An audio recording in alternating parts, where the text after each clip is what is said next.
Hey, y'all. I'm Eric, call sign N1JUR, and I just wanted to jump in here real quick to say that the next 2 weekends, we are going to be super busy and up to our elbows in preparing for the 24-hour camp out POTA live stream. And so if you haven't heard, that's coming up next week.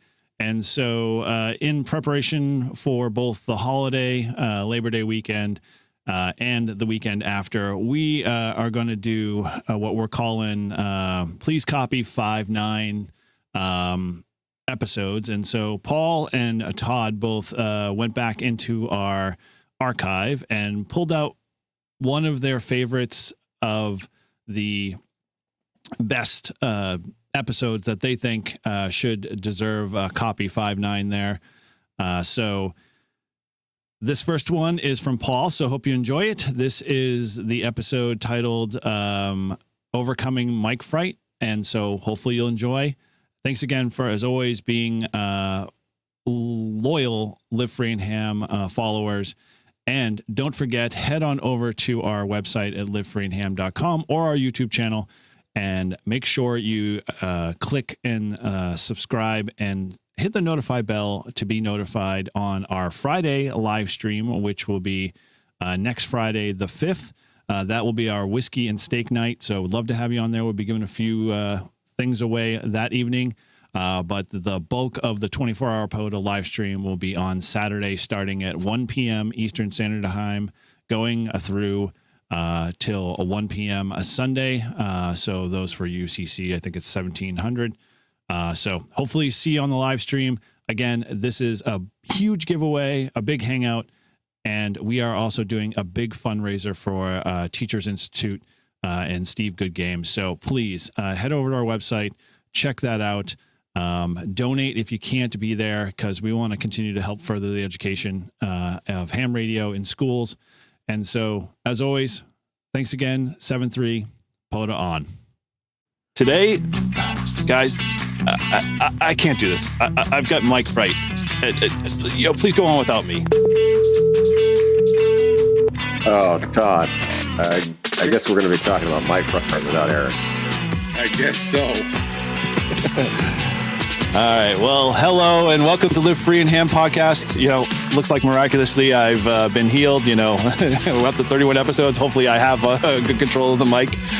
This is our bi-weekly show during which we discuss ham radio topics in New Hampshire, New England, and beyond. So whether you're a regular listener or first-time guest, we're excited to have you here, and we appreciate your support. And thanks for tuning in today's episode. So let's get into the show. I'm your host. Name's Eric. Call signs N1JUR. I'm with my co-hosts. Paul, N1OJ. Again, guys. Go ahead, Paul. We're no longer alphabetical. No, that's true. Well, we want to try to get everybody should know us by this point. But anyway. All right. Well, before we get into our topic, we've got a few things we'd like to catch up on. First one is our storefront is up at livefreeandham.com/shop. Woohoo!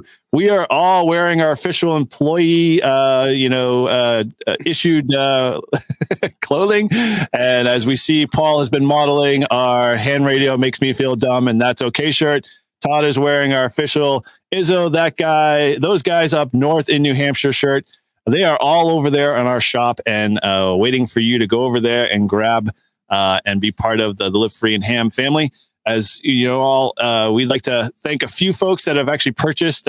Frank S., who is our latest one, he grabbed our Live Free and Ham classic tee. Thanks again for supporting us, Frank, and all the rest of those that have bought other stuff. And as we continued on, we are in April. We're going to have some great guests lined up. Our April stream, if you're a big Alaska fan, we're going to have Jeremy KL7EC on to talk POTA and ham radio in Alaska. So stay tuned for that. Make sure you head over to our Live Free and Ham YouTube channel and click the like and subscribe button if you haven't already. And that way you'll be notified when we go live. And we are working on a segment soon for all of those folks that have been posting reviews over on iTunes. We appreciate those. So we're going to start to integrate those in soon. And so keep an eye out for that. But as always, let's head over to our regular segment here called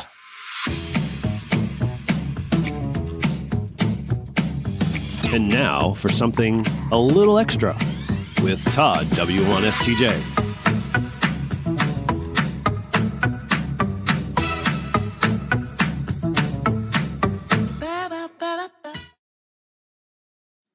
All right. Well, this is, you've heard it. This is where we help Todd study for his extra class license. In each episode, we pick 3 questions from the extra class pool to test his knowledge and hoping he gets his upgrade. If you'd like to follow along, you can always head over to hamstudy.org, which is a great resource to help you prepare for your test and is recommended by 3 out of 4 volunteer examiners because the ADA was unavailable for comment at the time of survey. So without any further delay, I'll hand it over to our VE Quizmaster, and I will be his Vanna this evening. Go ahead, Paul. All right, Todd. Well, since I'm remote, I appreciate Eric setting it up. Your first question: what is the effect of aliasing on a digital oscilloscope caused by setting the time base too slow? Is it A, all signals will have a DC offset? Oh, where'd the question go? Technical difficulties, folks. As I'm hitting here. Go ahead. All right. Is it B, a false, jittery, low-frequency version of the signal is displayed? C, excessive blanking occurs, which prevents display of the signal? Or is it D, collaboration of the vertical scale is no longer valid? Or calibration, because the print is so small, I can't even read it. I'm going to say B. All right. If I go to my page here and I get it right, we're going to go to B. And the answer is correct. Great job. Nice job. All right. So 1 for 3. All right. Next question. All right. Which S parameter is equivalent to forward gain? Is it A, S21, B, S11, C, S22, or is it D, S12? Ooh, confusion. I'm going to go with A, Paul. My final answer. What was your answer again? Sorry. A. A. All right. It is correct. Yeah. 2 for 2. All right. We are on a roll tonight, fellas. Last question for the evening. All right. For the final question, which of the following parameters does a spectrum analyzer display on the vertical and horizontal axes? Is it A, RF amplitude and time, B, SWR and frequency, C, SWR and time, or D, RF amplitude and frequency? Ooh. They threw a curve in there. Let's see. So a spectrum analyzer. Yeah, I know. I'm going to say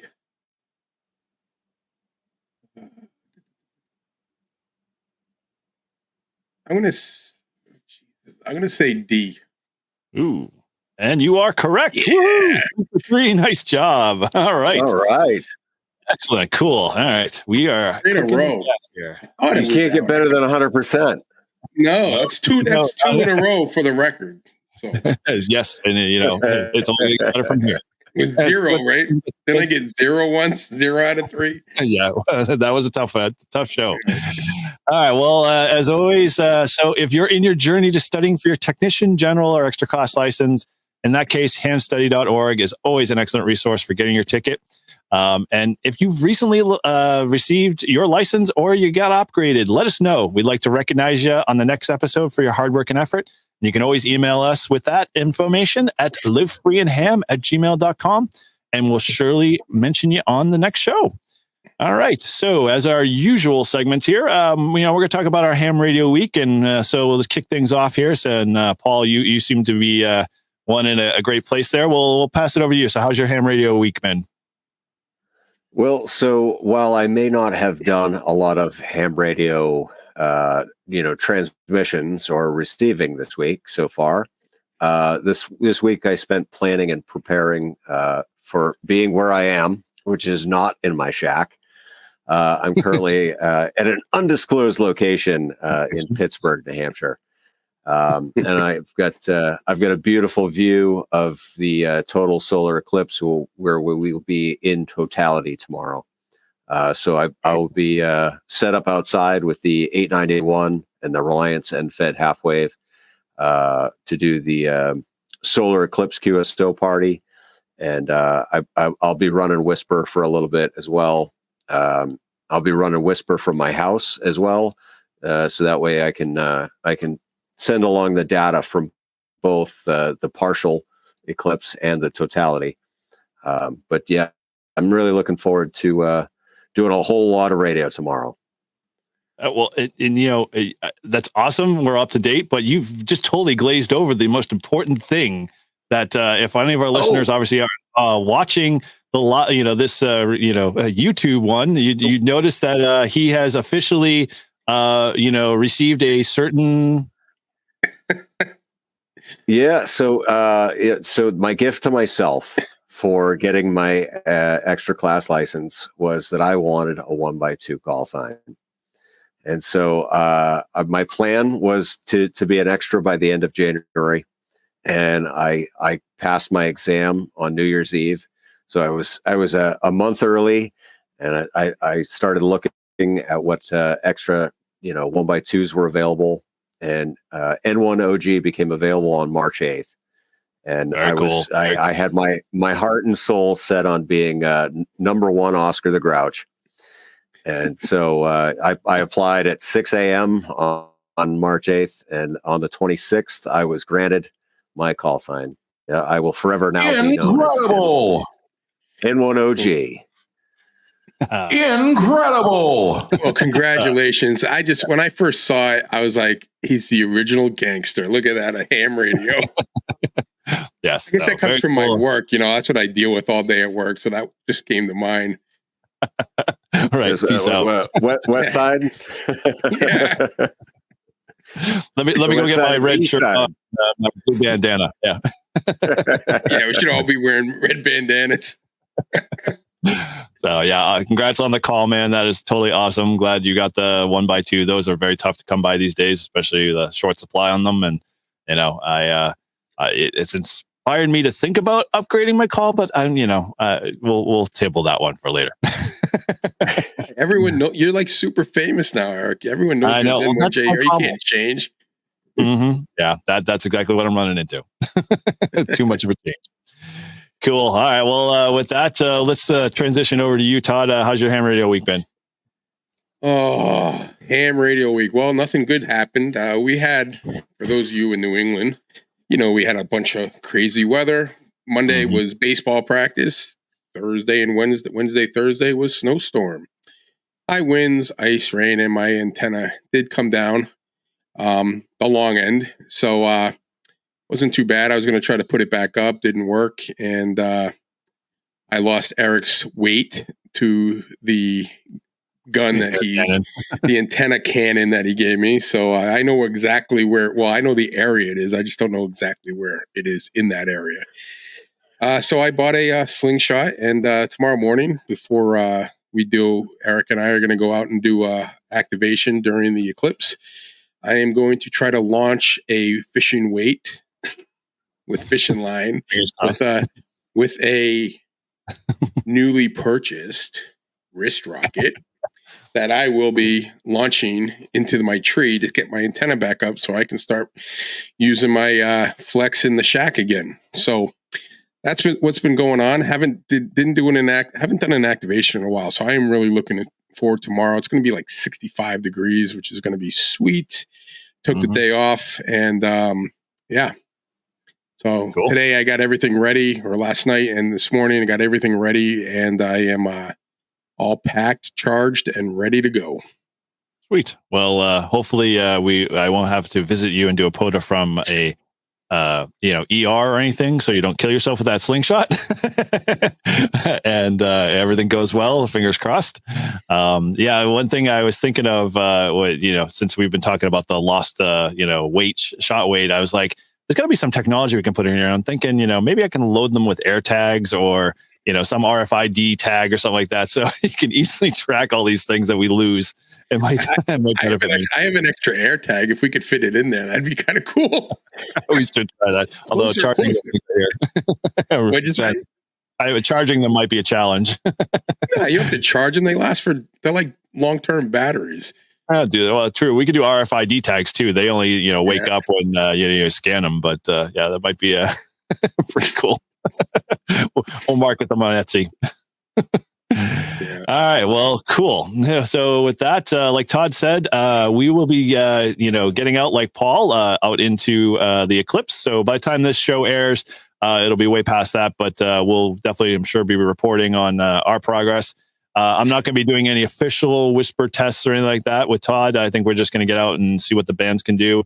And we will be live streaming that. So hopefully you get a chance to tune into that and be a part of the fun that will definitely ensue. I think we're going to be running a couple antennas and hopefully, knock on wood, cell service does stay up and we can, record it and get it out to the stream. And, if not, hey, whatever, we'll just, we'll have fun with it either way. So I'm looking forward to that. I guess for me, my ham radio, I haven't, like everybody else, done a whole lot. I've been, kind of just trying to get some stuff ready for the channel as I'm getting close to 1,000 subs. So, hopefully you guys can come join and hang out with me. I'm going to be doing a live stream when we hit 1,000, bunch of giveaways. So looking to have just a little mini party there and hang out and have fun and, roll into 1,000 subs and, go from there. So I'm enjoying the wild ride. I think for everybody, especially you guys hanging out and being part of, obviously Live Free and Ham, but at the same time, supporting me over in, N1JUR has been a blast. As Todd says, I'm infamous or famous or I don't know, whatever. You're famous when you're just trying to activate a park and it gets interrupted by someone. Oh, Eric, I love your videos. I'm like, I'm with a celebrity now. The paparazzi's around the corner. Back off. We're just activating a park. As we all know, ain't nobody got time for that. I definitely don't have time. All right, cool. Well, we're going to dive into our topic this evening. As we alluded at the very beginning with our small little skit, and, we're not all professional thespians, so excuse the, poor dialogue there. We're going to talk a little bit about mic fright. I think we've all kind of had it in some form or fashion. And I was having a couple conversations with a few new hams and folks that, were thinking about doing POTA. And in those conversations, it kind of came up of like, the mic stuff, I'm not quite ready for that. I don't know what to do. And so, as I try to do a lot, and I'm sure you guys as well, is that we try to provide some encouragement and, a little bit of, help to, kind of move them towards, trying it out. And, and I know all of us all offer the opportunity to say, hey, come do a POTA with us because, heck, why not? Why wouldn't I have an excuse to go do another POTA and, let somebody else try, their hand at, operating the mic. But, let's kind of break this out a little bit. As we know, mic fright is, a serious thing. And, if it's not treated, can lead to some serious issues later. So, we want to make sure you get over to your doctor, if you can, as early as you can to, basically thwart that. But all kidding aside, we all know, like, we've always struggled with it. So let's kind of like shape that a little bit. Talk, if you guys, I've got a couple of stories on my own that I recalled back of how and what I did when I did have mic fright. You guys have kind of gone through that yourselves. You guys got any little, recall any of your memories the first time you maybe hopped on HF or, fired up your HT once you got your ticket or anything like that? Well, if you don't get over your mic fright, you end up a serial digital operator, and nobody likes a serial digital operator. We don't want all our friends to be that way. Very true. Very true. So, yeah, anybody got any of you guys go through any of the mic fright at all a little bit, or just kind of a little bump over that and you just kind of got over it pretty quick? Yeah, I think when I first got my technician license and I got my radio all set up and wanted to make my first contact, I was like just staring at the radio like, all right, now what? Like, do I do it? Do I do it? Once if they call me, So you just got to push the button and go for it. And then you realize it's not so bad. It's like it's not very bad. But I think my more fear was HF. Talking on the repeaters, it was pretty easy. I'm new. Everyone's like, oh, they talk about your new stuff. Then I was like, well, now that I'm, what would happen if I'm not new? What am I going to talk about? But it comes, right? But HF, yeah, I was super nervous. The first field day I visited, I didn't participate in. Well, I guess I kind of participated in, but I was just a technician, and Eric was a station captain, and he made me operate. Like, really, like, you're doing this. Like, sit down, take the mic, go for it. And I didn't know what to say. It wasn't in my head. I didn't like, once they asked me a question, but he was right there. And, I made my contact to, I think it was Pennsylvania. And I was all excited because I thought that was super far. But now, it is. Like, yeah. Well, I don't get too excited about Pennsylvania anymore from New Hampshire. But, I'll take the contact. So that was like my first really, I was still nervous, right? And then I got my general, and then we went and activated our first park that day on the way home. And I totally screwed it up. It was terrible. I was mumbling. I had to add things to my call sign. I was saying the wrong car. I was like, this is terrible. Phonetics were so far between. Yeah. Yeah, it was bad. So I said, I gotta go home and just listen. So I'd find someone like activating a park, and I just like leave it on there and listen and try to get a hang. And what I found was really helpful was hunting the parks, because, I was only doing the easy part, right? But I got used to making the call. And then as I started activating parks and I realized like, hey, I'm in control of this. I can do it any way I want. I just would get into this groove. And I think that the first time I really was like, I'm all done with the mic fright was when I activated that Silver Lake. It was a night I did a day shift or an evening shift before day. And then I went to the night shift. And I was like my first real pile up. And I was like in the zone for a good, I think it was like 2 hours I was doing it. And all I know is when I started, it was light out, and I was so into logging and making the next contact that I looked up, it was like 10 o'clock and it was pitch black. And like all I had was my phone for a flashlight, because I didn't think I was going to be there that long. I think I got like 150 contacts, and Eric's texting me, good job. Like everyone in the club's like, you're doing great. Keep going, keep going. My phone's blowing up. And that was it. After I did that, I was like, no problem with the mic stuff. So I got pretty comfortable with it. And I think the more you do it, the more you're comfortable doing it, the easier it gets. And then you don't really think about it. It just becomes like, riding a bike, you just get on and do it. But I did tell you when I think we did a live, I don't know, you did one of your websites that I was on. I don't know, maybe it was our Rove or something. And my mother watched it and she goes, how did you learn how to talk in that code? I'm like, code? I'm like, what are you talking about? Oh, the 7 3s and the QRZ. And I'm like, yeah. I'm like, it just becomes, she goes, you sound like a professional. I'm like, I'm far from that, Mom, but thank you. Thanks, Mom. Yeah. How about you, Paul? You got any interesting stories or anecdotes about your mic fright, or did you have mic fright at all? Or Well, yeah. So, I mean, I 100% can make fun of serial digital operators because that's what I was. So recovering addict. I got my tech in February of 21. I got my general in March, and then all I did probably for the first year was digital. I did, FT8, WinLink, Vera, I mean, any digital mode that I could do that's what I was into, because I didn't want to get behind the mic. Right. And then I started after my second field day, right? Because the first field day, like Todd, I didn't want to really take part. I wanted to kind of take it in, observe, and figure it out. Mm-hmm. So second field day, I got behind the mic, and that is what gave me that drive to get over the fear. And and it's one of those things where, like anything, I always tell my son, right? He's 13. Nothing is easy at first, right? And anything that's worth doing is going to be a little bit of a challenge. So ham radio is a bit challenging, and it's because it's worth doing. And so once you start getting through that mic fright and you start getting a little bit of practice under your belt, and you're listening to what other people are saying and how they're rolling through their contacts, you develop your own style. And so, like, especially now, I love doing Parks on the Air. And like Todd said, it's great because you're in control, because you're the one calling CQ. I'll sometimes take 2, 3, 4 minutes, and I'll have a little bit of a conversation with somebody depending on where they're at. Like if they're in Northern Scotland, I've been learning Gaelic for over a year.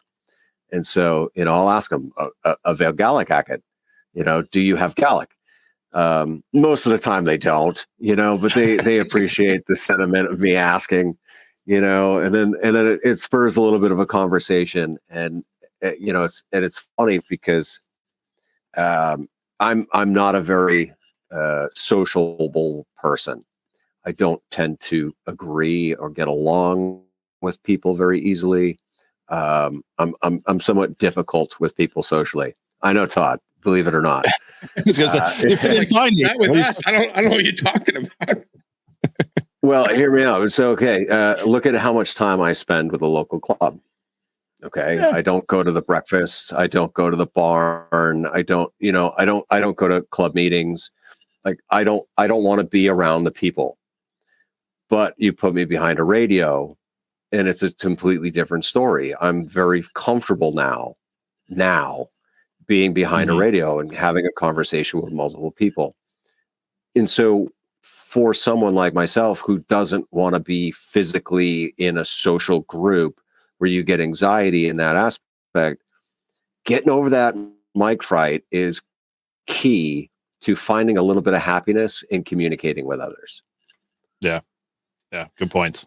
Yeah, we're going to dive in a little bit, kind of talking about maybe giving you some tips or tricks that you might be able to use to be able to get over that kind of first hump. And we can kind of break those out a little bit, I think, into, the realm of like repeaters and local communications. And then we'll talk HF, because HF, as we all know, is in my mind, a little easier animal sometimes, because it can be such a short exchange where the, repeater, lingo could be, like Todd said earlier, after you tell everybody you're, who you are and you're 411, you have to now come up with a topic that you got to figure out how you keep this conversation going type thing. Or, you fake the, hey, I got a phone call type thing or whatever. we'll go over some of those tips and tricks too. Is that what you do when you don't want to talk to me? I got a phone call. I got a client to see. I see how it is. Exactly. So yeah, we will cover those in a second. So I guess my little, I got two things. When I got my ticket very early on in 91, I was still in high school.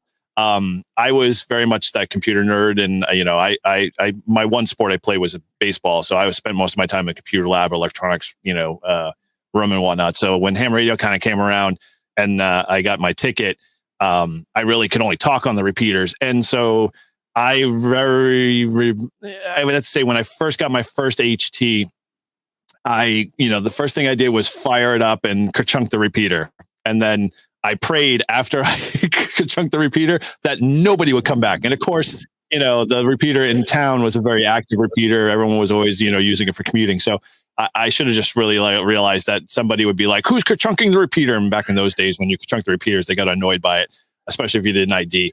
And so I remember very, very IDing with my call sign, and I must have tripped over my words. And they're like, what? They made me repeat my call 3 or 4 times because I just couldn't get it across. And they're like, use phonetics. And I'm like, oh my gosh, phonetics, November 1. And I was like, just use your radio, I think would be a good one, So, kind of playing those games. I finally just forced myself to just be like, you know what?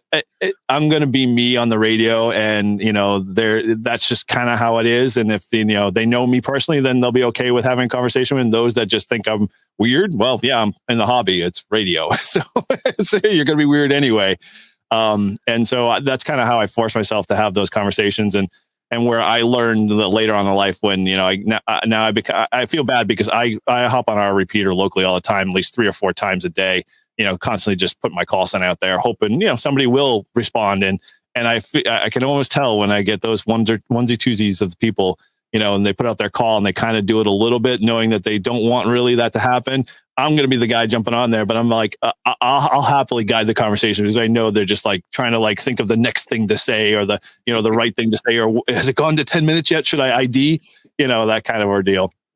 So, that we'll dive into some of those tips that I got out of that and how to move, that needle ahead. The HF one, I almost didn't get involved with HF. And now I know you guys are looking at me like, what the heck is wrong with you?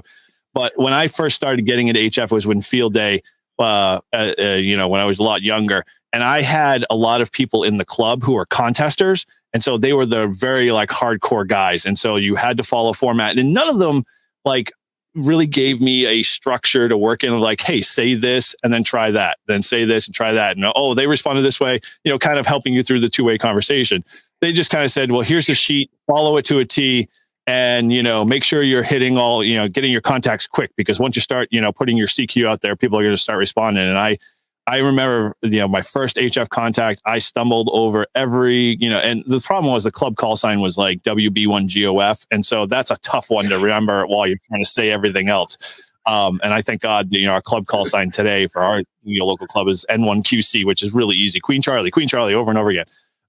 So, having that experience kind of almost shied me away from doing it and become, and that in those days, it was PSK 31, and you had to have like, $500,000 to be able to put the hardware in to be able to do digital modes. So you're very much lucky, Paul, that you were able to start that.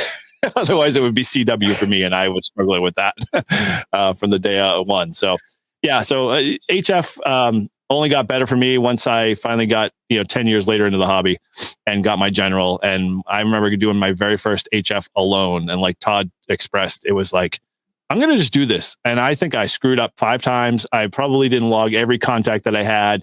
I probably said the order wrong. Like, when you say QRZ is supposed to end, the transmission. And I can't tell you how many times it, irks gets my goat, as they say, when people go QRZ, N1JUR. And it's like, no, it's your call sign, then QRZ. You're basically telling people now they can respond to it, and you're saying it after the fact. Anyway, long story short, all that, I do remember I stumbled over it, but I, like Todd said, you get that passion. And Paul, you expressed that earlier, was like, we're just like, you got to keep doing it because you're just like, this is so awesome. I can't stop doing it. It's, it's an addictive drug.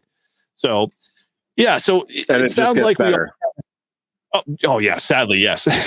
In a good way, of course, very much so.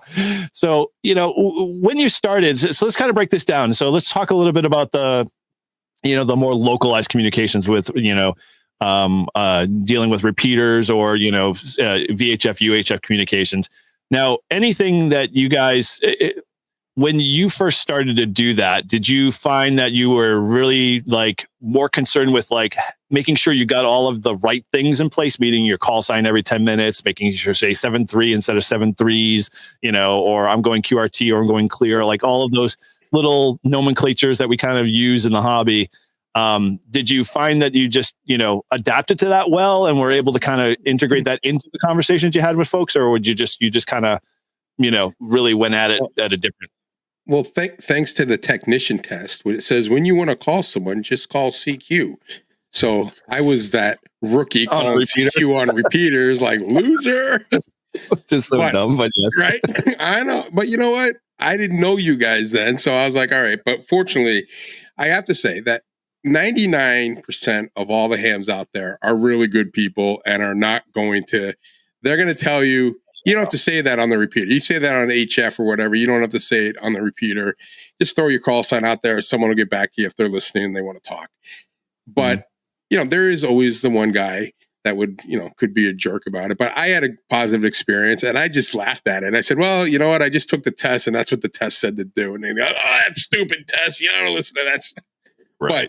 But that was one of the things that I did. And then they're like, yeah, you don't have to do that. So I learned by trial and error.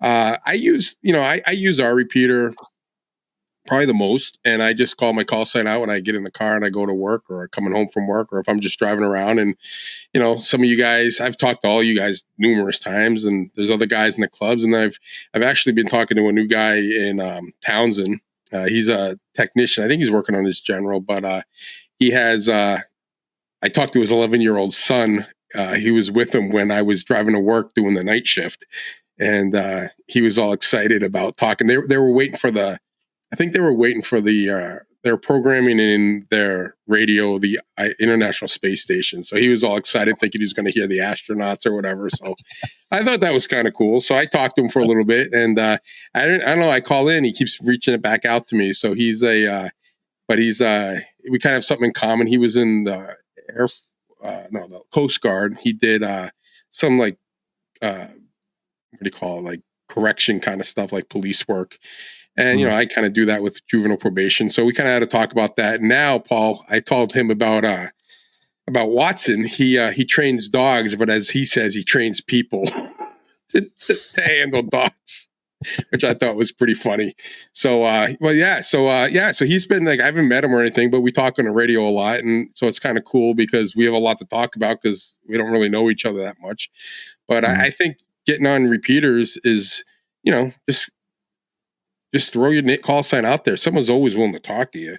Sometimes they want to talk about the weather. Sometimes they want to talk about what you're doing today. Sometimes they just want to say they got you. Yeah. And then as a newbie, as someone who's brand new, just call out radio check. Yeah. That's what I did. If no one was answering me, W1STJ radio check, everyone's going to answer you for that. And then just start talking to them. But, and with the radio check, a lot of times though, it's just going to be like the ham who doesn't normally talk long or is not long-winded is going to be like, okay, 7-3 and say see you later, and then you're off the hook, right? Yeah, and I've done radio checks when I've put in like new antennas or new radios, or when I put my thing in the making sure it works and stuff. So you mean use it when you're supposed to? Yeah. I've also if you're new and no one's answering you, I do find that some repeaters have regulars, right? So it's like their crew, their group that uses it. So they don't want to really talk to new people. But if you're persistent enough, they'll get on there. So like the guys in the Interstate Repeater Society radio in Derry, right? I've talked to all those guys, and I don't think I've met any of them in person. But I put my call sign out there, and those guys know me. Hey, Todd, how's it going? But you just got to put yourself out there, and it's the repeaters can be fun, especially when you're driving. You got nothing to do. You're just looking for some. It makes my commute go quick. Whoever I'm talking to, and then I found one of the guys found a new repeater in Epsom, which is it's got huge coverage. Like I've gotten it all the way up in Rumney, and it's out in Epsom, New Hampshire, and I've gotten as far out as Windsor and Hillsborough, and down in Mass. So there's a newer ham down there, Anthony, and he.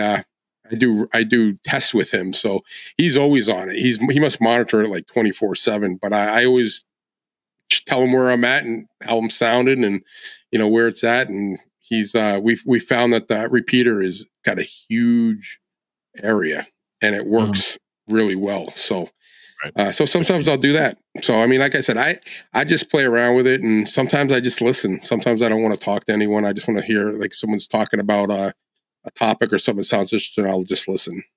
So how about you, Paul?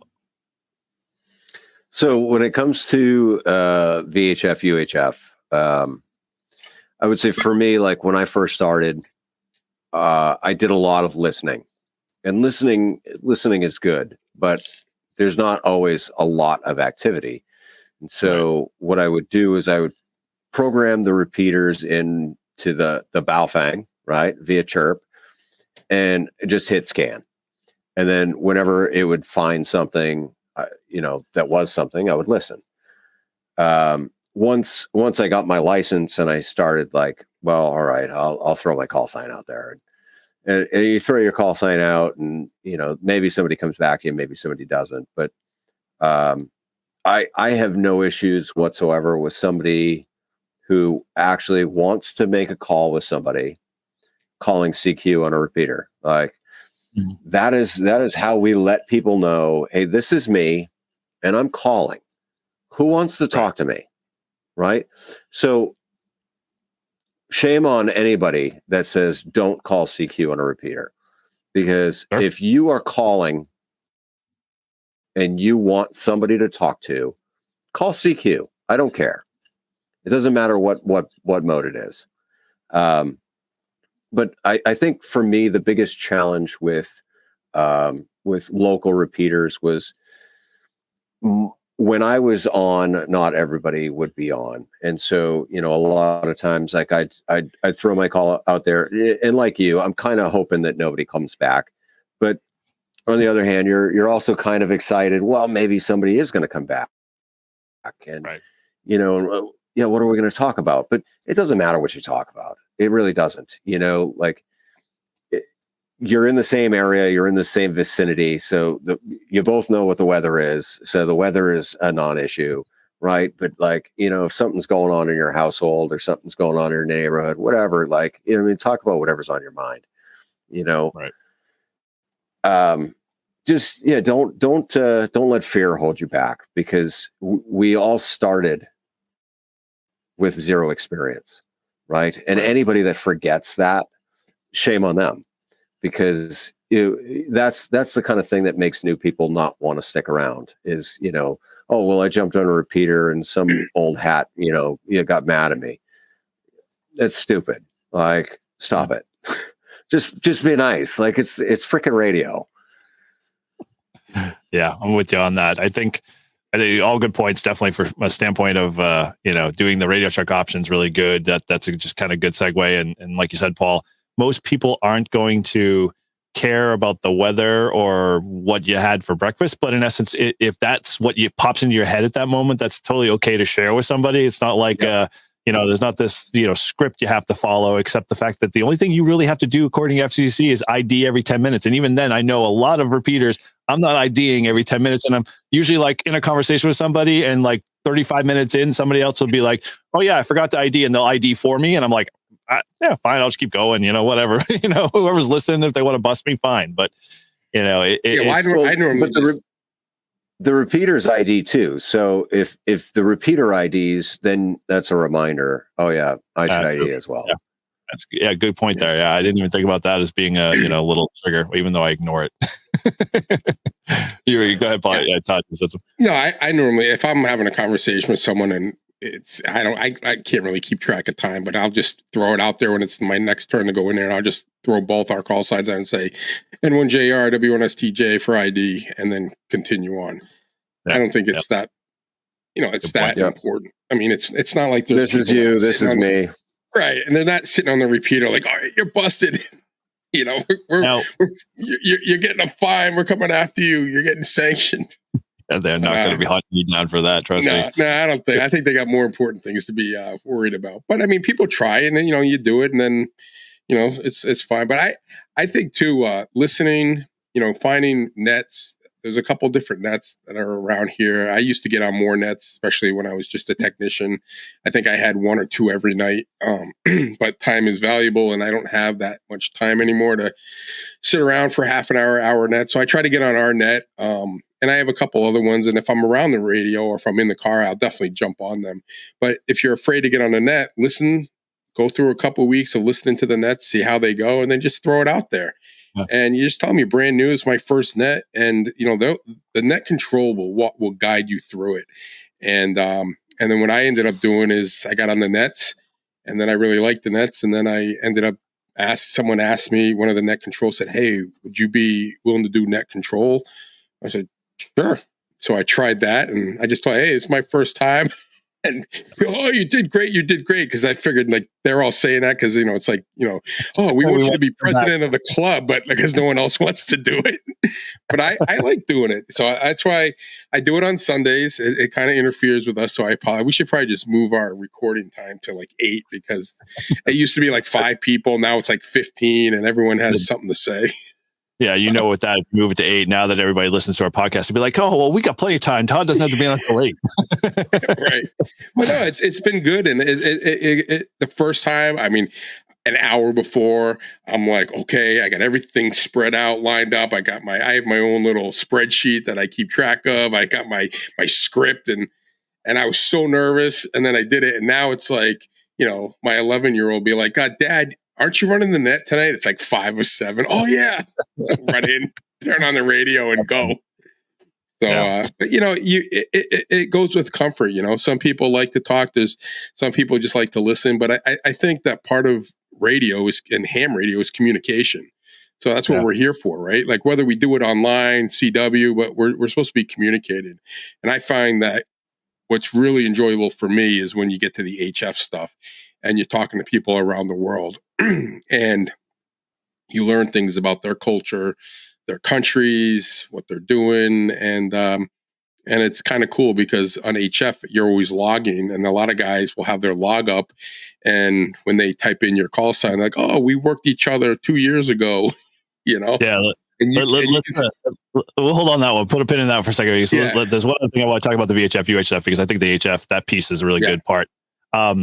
So we've obviously touched on like the one-on-one in terms of like communication and, not worrying about like, Paul said, fearing, what you say next, just kind of let the Elmer or the guy or gal who's pretty seasoned to just kind of lead the conversation a little bit. But the one piece that we may not touched on, and maybe you've run into if you've you're relatively new ham, is like dealing with conversations where you have 3 or 4 people in on the repeater. We all trip over it. We all screw it up when someone enters the round. We all know what that feels like. But we should definitely touch upon a little bit of that. So this is the scenario where you might be in a conversation one-on-one with somebody, and all of a sudden 3 other people want to join in. They throw their calls in. And then this is where the chaos ensues because it's like, who deals with what, who goes next. And, it takes a little while to figure that out. And I think from that experience, we've all had our own, flavor of like, who goes next. If you're N1JUR, you just forget that W1STJ is actually in the group and just bypass them. that has happened. N1JUR. I'm nearing 50, so give me some slack here, my friend. Yeah, the other guy's like, "Hey, is Todd W1STJ still in there?" "Oh yeah, I'm still here, just hanging out." Yeah, we've all that. So your experience with we'll call the round or the group conversation. Any tips or tricks you kind of handled? Someone with experience will take over and just go, "This is the way we're going." Sometimes, like. It's like if there's 4 of us in there and you have to wait to go around. I kind of don't like that, but I know that's like the protocol and the rule. But like if Eric goes and asks me a question and I'm 3 down, like I think I should be able to answer that question and then go to that. But it depends on how it's going. It doesn't really matter. Sometimes by the time it's your turn, you got like 4 questions to answer. So sometimes I always forget one. I have to get on the next round. But there's no like real rule. It's not like you do something. If you skip someone or you go in the wrong order, you just figure it out. And sometimes we just laugh about it and say, "Oh, we don't even know like what order are we going in?" And then someone will like, "All right, this is the order." I mean, it is what it is. Yeah. How about you, Paul? Any feelings on that? Well, yeah, because I mean, I think typically there's usually somebody with some experience that will kind of take charge of, all right, well, these are the call signs that we've got, right? And so this is kind of the general order, but to Todd's point where, say, he's 3rd in line and you're first in line and you've got a question directly for him. I've been in plenty of those little round robins where it's like, oh, because your question is specific, it'll just jump right to the end and then come back to you. And then who is after you because, it took a couple turns to figure out like, all right, after me is so-and-so. But then, it just comes back to you and you turn it on to the next person and that's it. Like, I mean, I don't. Yeah. I mean, there's nothing to be afraid of, I guess, like, while yes, it can be a little bit chaotic. Just roll with it, Yeah, and cool. Sometimes, like, if I'm in between, so, like, if you, Paul, asked Eric a question, but I was next, I just skip. Yeah, go ahead, Eric. Take it. Yeah. I'll get on the next round. Because it's not like I have to say it. And then sometimes I don't have anything to say. It's like, all right, I'm listening. Next. Yeah, that's actually a good point, Todd. I think that it's okay for any of the new guys that if you've gotten brain fog or you just shut off, you can't put it anymore, it's okay to bow out. You don't have to, like, continue to leave this, it's not a love affair. You don't have to keep it going, for any length of time. Yeah. And, and then, you can say, I appreciate the conversation sitting here on the side. Mm-hmm. Yeah, good point. Cool. All right. Well, let's get into the big one here. Let's talk HF here. Cause, we obviously, this is a whole new animal because I think it's not it can be localized a little bit, but more so if we all know and we all do POTA that whenever we get a chance to get out to do it, you become kind of and we all alluded to it a little bit, is that you're open to a larger audience. So there is a lot of strength, I think, when you're doing HF, because you own them, you run the show is basically the way I look at it. And so if we let's kind of do this in the frame of, say, Field Day, because Field Day is a big event both winter and summer, and usually where we invite a lot of people to come in to kind of experience it in a space that's safe. We'll say, at least in our club, I know we're really good about helping guide people along the way and get them excited to just keep coming back for more.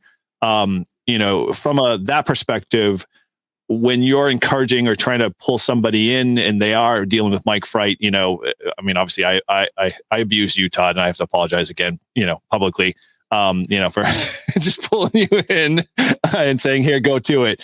But, any tips or tricks that, you've kind of, or experiences that you've had with people? I know, Paul, you've had a great experience in Winterfield Day, if you want to touch on that one, but, that you guys would want to, touch on when in trying to get someone in to try a contact on Field Day.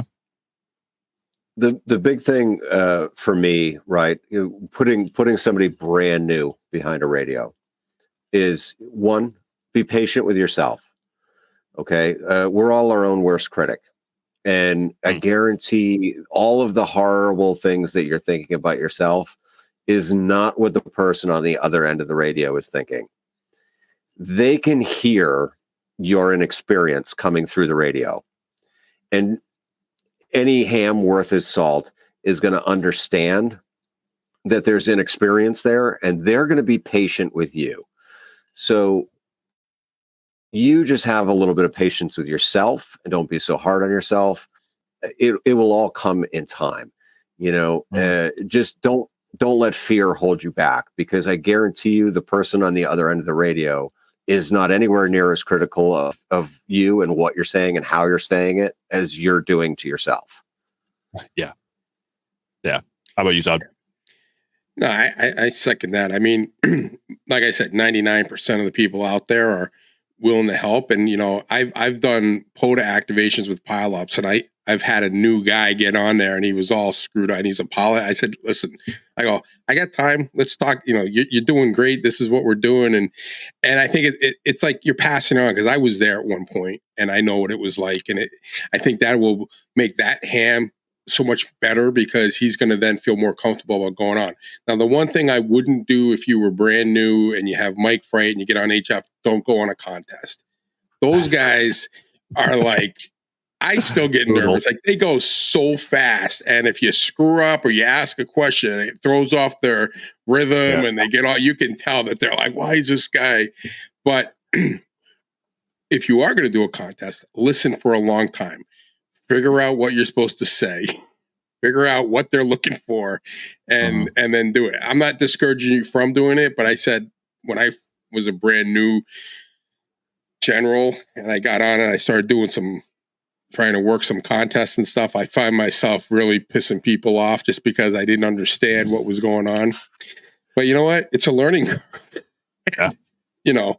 But I think the guys in POTA are really guys that do POTA and activate in parks are really the guys that will help you and get through it, because they're just like you and me and everyone else. We're not professional. At least I'm not a professional broadcaster. Yeah. But when I'm activating a park and I got a pile up, I sure as hell feel like one. So that is true. Yeah. So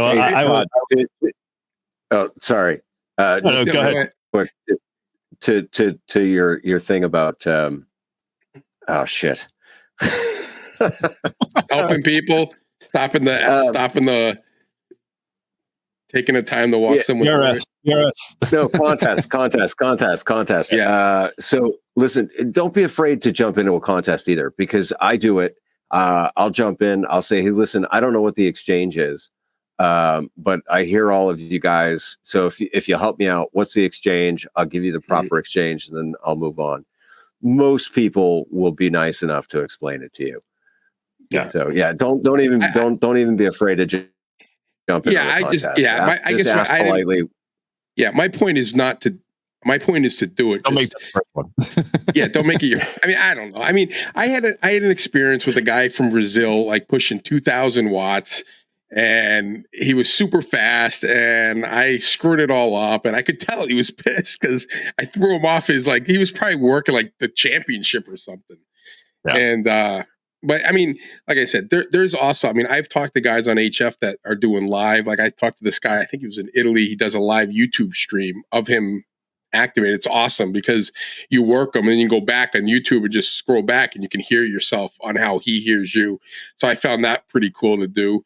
And if you're trying to work them, you could tell him that you're trying to work them. You can send him a in the chat. And then he'll try to hear you. And then I was kind of like cheating. But, you know, if you're looking to hear what your signal sign, and what was cool about that is I did that when I first got my Flex. And someone had told me that the headphones that I was using, that it was terrible. So I went out and bought this new headset for my iPad to work my Flex remote. And I worked this guy and I said, how do I sound? He goes, oh, you sound great. He goes, and I explained the situation. And then I was able to go back and hear it. I was like, okay, I got my settings all set. It sounds really good. So there, like I said, that's the type of guy that's out there. He's trying to make as many contacts as he wants. He's trying to help people, giving people the opportunity to hear what you sound like, you know, calling across the pond or wherever you're, because he was typically had his beam pointed to North America. So he was pointing to North America and we were just trying to get him. So it was just kind of cool. And I've talked to people all over the world and it's just been really cool to talk to all these different people. I after doing it, I said, you know, if everyone in the world was a ham radio operator, there'd be no wars. We're all cool. Everyone gets along. You'd hope.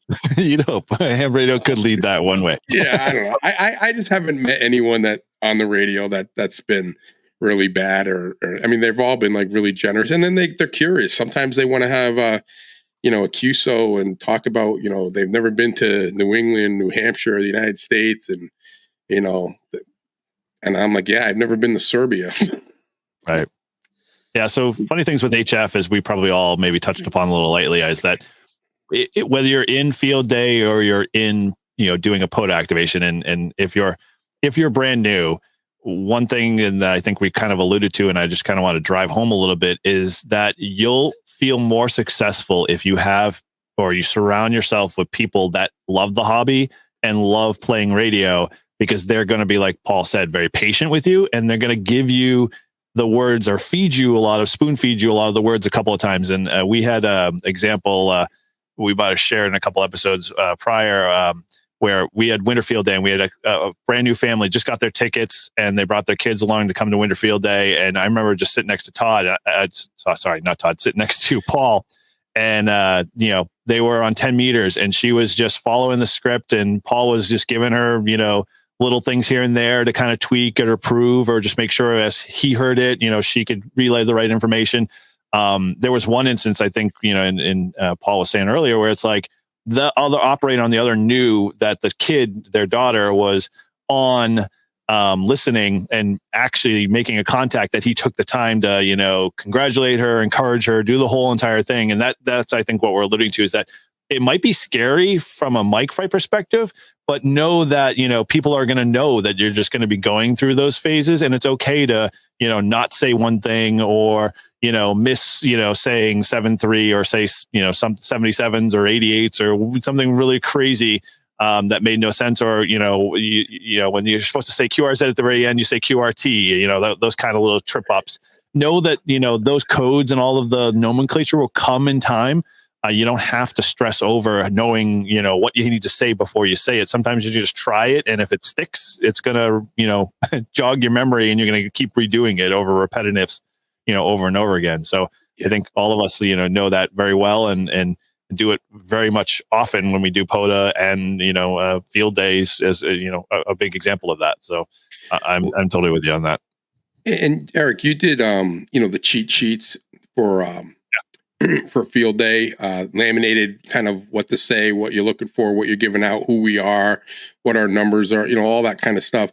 You know, don't be afraid to, if you're going to do it, have a cheat sheet in front of you. You know, if you're using Q, you know, the code, Q code, you know, have some of the ones that you use more frequently in, just so you can reference it in case you forget. like I said, for me, I'm a learner by doing, not by learning. Like you could give me all the cue codes and say memorize them, and I'm still not going to get them unless I start using them. It's just the way I learn, I guess. So I have cheat sheets everywhere. I still do. I got the band frequencies. I've got the phonetic stuff. I mean, I the more you do it, the more you get it, and it just becomes like muscle memory. It's like you just start doing it. You're not thinking about it anymore. In the beginning, you're always thinking about it. It's like when I was learning how to fly my model airplanes, I was thinking, okay, up elevator, right aileron, okay, up elevator, down. I'm like thinking all this stuff, and I'm like, how do these guys do all this stuff? And like one day, like the guy he goes, Todd, because I'm mumbling this to myself. He goes, just fly the airplane. And it was like kind of stuck to me. Like, I'm like, oh, all right. And then I just started flying. I'm not thinking about it anymore. And it's like, as an instructor, I got to put the plane in like weird things. If kids are crashing into people, like doing nosebys in the trees. And I had to think of what I was doing, I'd never get anything done. So it's like now I just fly the plane. So it's like, just do ham radio. Just get on there and do it. And if you screw it up, you screw it up. But if you need some things to help you out, have it. There's no wrong or right way to do ham radio. There's rules. They're very basic. And even if you screw them up, it's not like you did it intentionally. It's not like you're just out there talking on the radio and you don't have a call sign. You'll get people like that. And, Eric, you and I have had some of them. I think we've done some in POTA. Then there was someone on the repeater, and we just tell them, say, hey, you have to be a licensed amateur and this is where you go and you can't be on the radio. Oh, I'm sorry. But for the people watching this and the people who are licensed or are brand new, this is, don't be afraid. Just have fun with it. And then talk to if you have a question or you think you're doing something wrong, talk to your people in your club, because I've learned so much just from my club members, more than I ever learned on any test or any book I read. Because if you have a question, they can answer it. And, Eric introduced me to POTA, and I've learned everything about POTA from Eric. And I remember remember that first day we went to Silver Lake, you and I were there first. We're like, well, what do we do? And he's like, I don't know. I'm like, I'm just waiting for Eric to show up. He goes, do you have anything? I'm like, nope. All the pressures.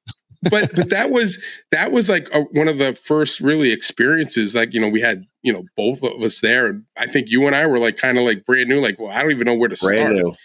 Right. Mm-hmm. And now it's like, I want to take people out. People call me up, say, hey, can I ask you a question about POTA? Or I'm like, yeah, let's go. So.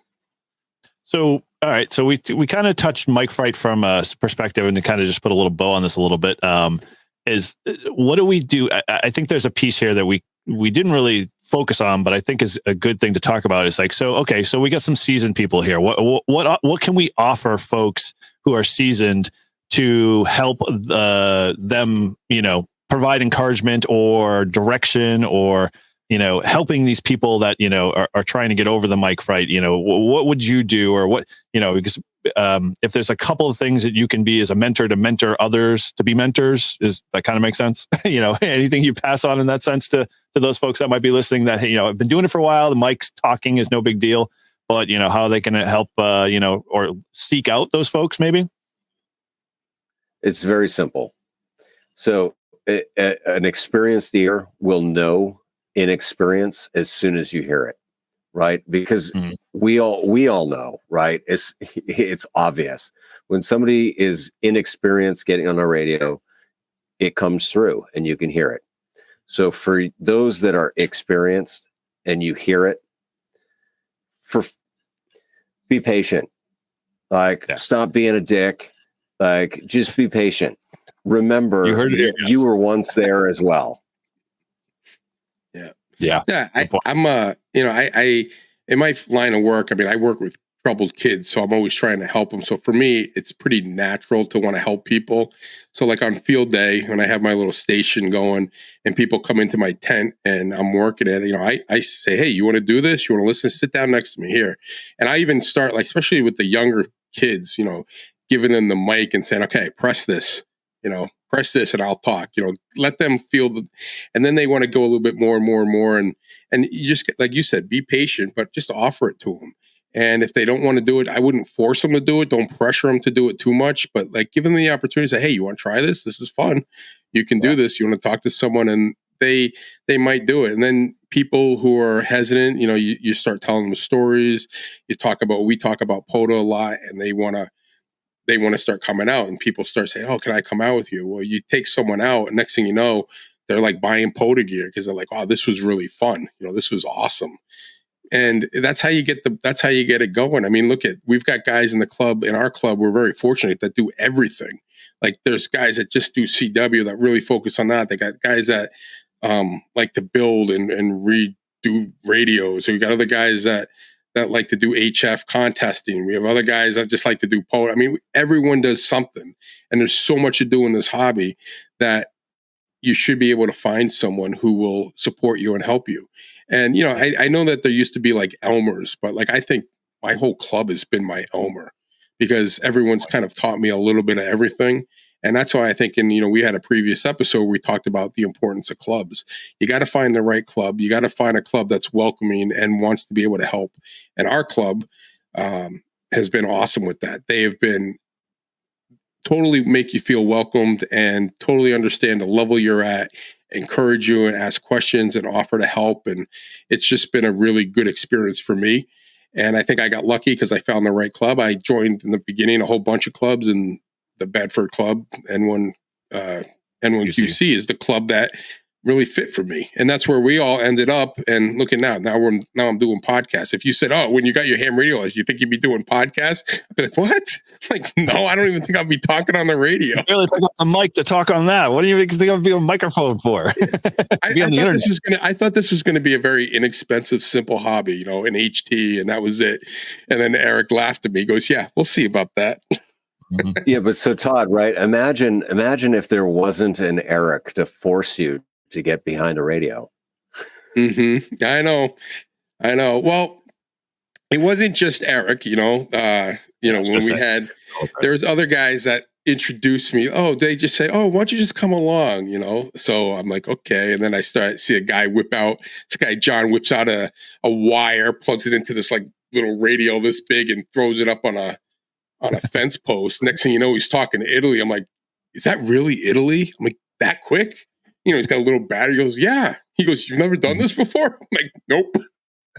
So that was, and sometimes for me, it's just exposure. Like, just show me something cool and I might jump in on it. But I'm glad I got in, and I'm glad I got over the fear of talking on the mic. And I find it very, I don't get nervous doing the nets anymore. Like I said, I used to be really nervous and I'd have to have everything planned out. Now it's like, oh shit, it's 7 o'clock, 5 of, I got to get over there. Right. Well, I mean, it's really what it is. It's like, oops. But it's just because I've done so many of them, you just become natural. And it's kind of like when we get on the air, if you do it enough, you just become comfortable with it. So just go at your own rate and have fun with it. And if you don't want to talk, listen. And then every once in a while, throw it out there, try to make the contact and see what happens. Yep. Yeah, I'd say I'd agree with that all 100%. Coming from my vantage point, patience is number one on the list. I know a lot of Elmers. When I was growing up, it was very much that one-on-one relationship because there wasn't much of the internet and all of the extra advice that was out there. And you dealt with just the one or two club members that might have latched onto you. But I think from a standpoint of, as you guys touched upon, every one of us at some level or another, it can be that Elmer, and it doesn't have to be that big, glorious title that's out there. It's like, just asking the question, "Hey, what do you like to do? Do you want to talk? Do you want to play digital? What interests you? And let's go explore that together." And that's, coupled with like we all touched upon, a great club that has that diversity, then we're good. I mean, think about it. If you've got an older ham that's been around for 50 years, been a ham for 50 years, and he's never done POTA or anything, I could technically be an Elmer to an extra who's never done POTA on taking them out and activating a park, right? That is like, so there's, it's not like a hierarchy, like, "Oh, I've been a ham for 100 years and, I am the king of ham radio." You are only a general, so you can't go any further. Right. I'm still a general. I might always be a general. Who knows? But anyway, we're looking at, but you look at, like, if that's what you focus on, you do it a lot, you might have more experience, and it's all good. I think about ham radio is it's all about learning. It's all about communicating. It's all about having fun. And one of the things to have fun, at least for me, is if you're going to get on sideband or you're going to get your ticket and you're going to get on repeater, you got to talk, right? So the nice thing is you don't have to be seen. So you sit behind a radio and no one knows what you look like or what you're doing or what you're wearing or whatever. Like you could be doing. And I find like when I talk to people and then I meet them, right, for the first time, I'm like, that's not how I pictured you at all. Like, Yeah. That was not what I had in my head. Right. But you know, it's like I said, it's all good. And you know, I've made a lot of great friends, like people I hang out with more than I do other friends now. And my biggest thing with ham radio is like, when you tell people you're a ham radio, a lot of them who aren't in ham radio kind of laugh, right? Like, what do you do that for?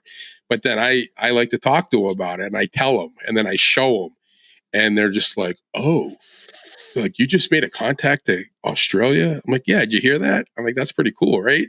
He goes, and what kind of antenna? I'm like, just a wire. He goes, a wire. I'm like, yeah, a wire. It's strung up in the tree. And he's like, really? I'm like, yeah. I'm like, let's see where he is. And he was 10,000 miles away. They're like, what? Yeah. And they start seeing it, and then they start getting more and more interested in it. And that's why I think I think we could get more people involved if there was more people doing it and introducing people. Like Eric, you and I have been out a ton of parks when people come up, oh, what are you doing? Oh, I was a ham and I got my ticket. I haven't done it in 20 years. And then they see the equipment we're using. They're like, that's the antenna? That's the size of your radio? Like just with that, like what? Like they're used to like using like huge things that they couldn't really be mobile. And here we are. Boat just anchors. like popping. Yeah, exactly. Size of cars. So, I mean, it's, I think just getting people out there, but get on the radio. I mean, that's what it's all about, and have fun with it. And if you don't want to, if you're afraid to get on and you have that mic fright, listen, because the more you listen, you're going to get the edge to say something. Someone's going to bring up a topic that you're just going to be itching You're going to have to speak up on. Yeah. And just click the damn button and you'll be good to go.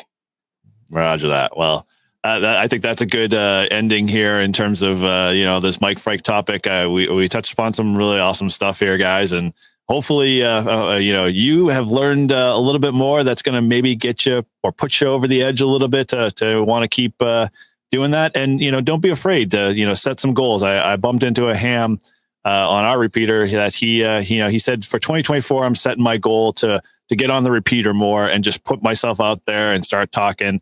And working towards that. And, he did that with me, and we had a good almost 45-minute conversation before he had to break to go back to work. And I was, off doing whatever while I was on the road. But, it was good to hear that. I was encouraging him, and I'm like, dude, you just got to come out and do POTAs with us. You got to come out and play radio. You just, leaving open-ended invitations. And eventually one of those will stick someday. And, it'll be just one of those things will just set us off like I did with you guys, and someone did for me, and, so forth and so on. So it's a kind of a trickle effect, which, we all like to see happen because it just makes the hobby that much better. Yeah. And those of you that are watching that are seasoned hams, it's like pay it forward. We were all rookies. We were all brand new. We were all in the same situation.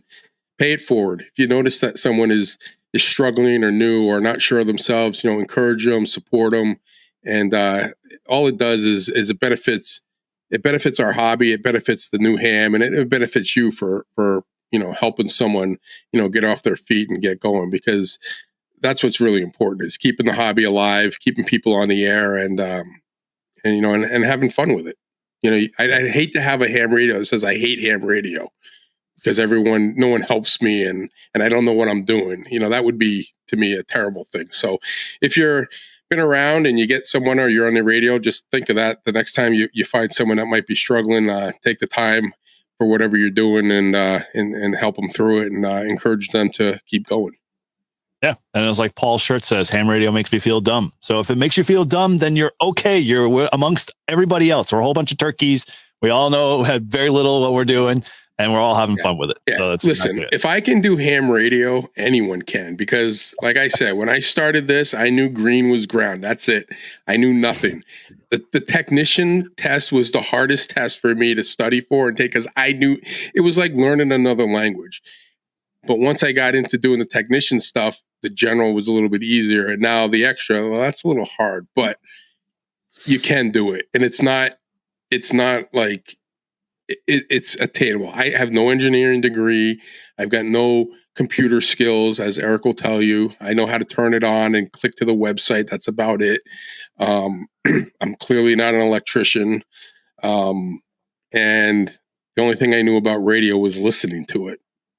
So I never talked on it. So, I mean, my highest level of education is high school. Right.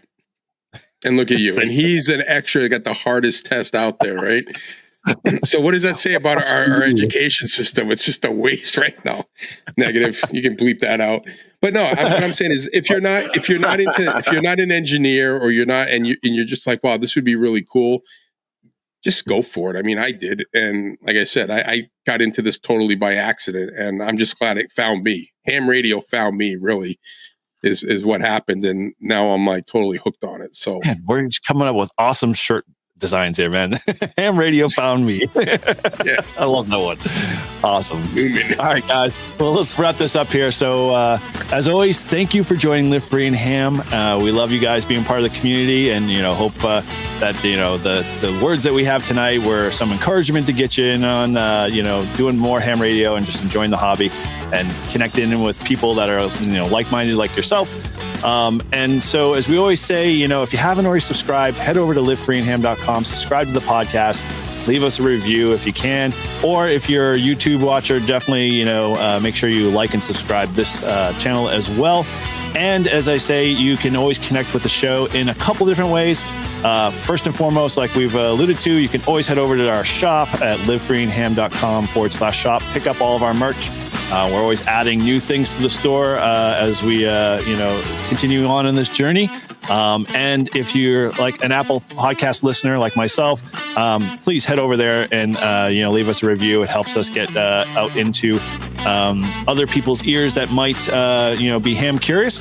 And you can always support our show through Patreon and buy us beer links. Those are in our show notes and on our website. And as always, if you want to reach any of our hosts for anything, you can head over to livefreeandham.com, and all of our contact info is over there. And as always, thank you guys for listening. And from all of us from Live Free and Ham, 7-3. 7-3.